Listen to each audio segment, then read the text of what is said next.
What would you do if you had a blank sheet of paper and could design a bank from scratch?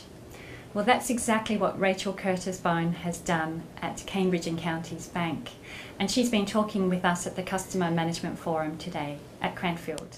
Cambridge and Counties Bank was launched in June 2012 and there was a group of 9 of us at the time that actually came together to bring the proposition to market.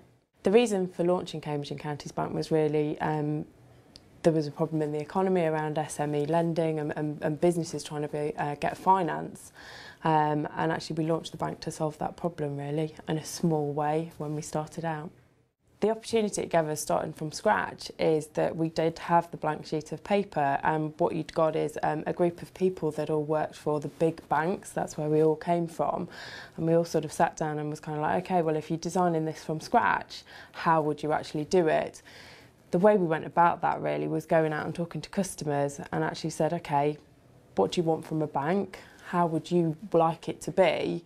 And that's where we started from really, and that's what we've built and how we've put things together. In terms of what we learnt from talking to customers, it was actually really, really simple. You know, there's no magic formula or anything that was amazing, that was kind of this thing that somebody can get hold of, this holy grail that you can then sort of build against. What they said to us, they wanted it to be simple, they wanted it to be straightforward, they wanted it to be easy for them, and just to be able to get to the end result that they wanted in the quickest, simplest way. You know, nobody loves spending time with their bank as much as I would like them to. It's something that they just have to do, therefore they want to do it in the easiest, simplest way for them to get to that end result. I think one of the good examples of that is we launched a savings account as part of what we do. So we take in savings to fund the lending that we deliver. And when we designed the application form, we didn't really have, we had a banking system, but we didn't have an online application system to do that. So we could design it from scratch. So we did literally start with a blank sheet of paper, and we looked at what information do we need from the customer. But what we did was build it in the way that the customer would tell us that information logically. And what we get is immense feedback from customers in terms of how simple and straightforward our application form is. And it really isn't rocket science. And I've been a bit surprised by that in some ways, because it's kind of, we just did it. But because we weren't working to a back-end system where we'd got to work on, we've got to ask this and then this has got to go in there and then you've got to ask that question in that way, we could actually just do it sensibly and simply and logically. And customers have been absolutely gushing in their feedback about how easy that form is to fill in and how simple that process is for them. In terms of a key outtake, in terms of doing it and getting it right, as we've seen, I think it's really, really straightforward. Ask the customer what they want, deliver what they said they wanted, go back and check that you're delivering what they said they wanted, and actually that what they said they wanted is actually what they wanted and that's not changed, or they explained it poorly or that kind of thing. And just keep following that loop and just follow that through.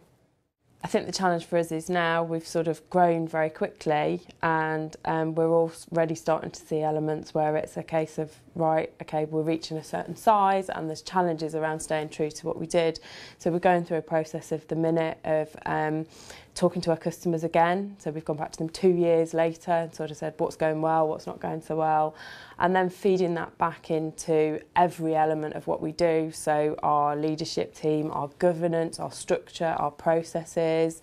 We're looking at things like our customer journeys again, because they were designed beautifully when we started.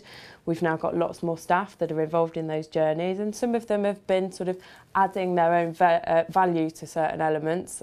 And that's broken some of it, not intentionally, because the bit they did was perfect, but what they've not done is looked at the broader view.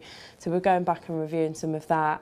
We're doing sessions with all of the staff, so every single member of the team, front-facing, customer-facing and back-end staff, and looking at what's our culture, what's our brand, what do our customers want, and every single person is going away to do a process where they're looking at stop, start, continue. So against our core 4 brand values, and we've got sort of 3 behaviours that we look for as well, and against each of those they're documenting personally, what am I going to stop doing, what's not delivering against those, what could I start doing that delivers against those better. And actually we've got a 99.8% recommendation rate. So one of the most important things that they need to document is, what am I going to continue doing? What am I doing now that's delivering that 99.8% recommendation? Make sure we capture that and carry on doing those good things.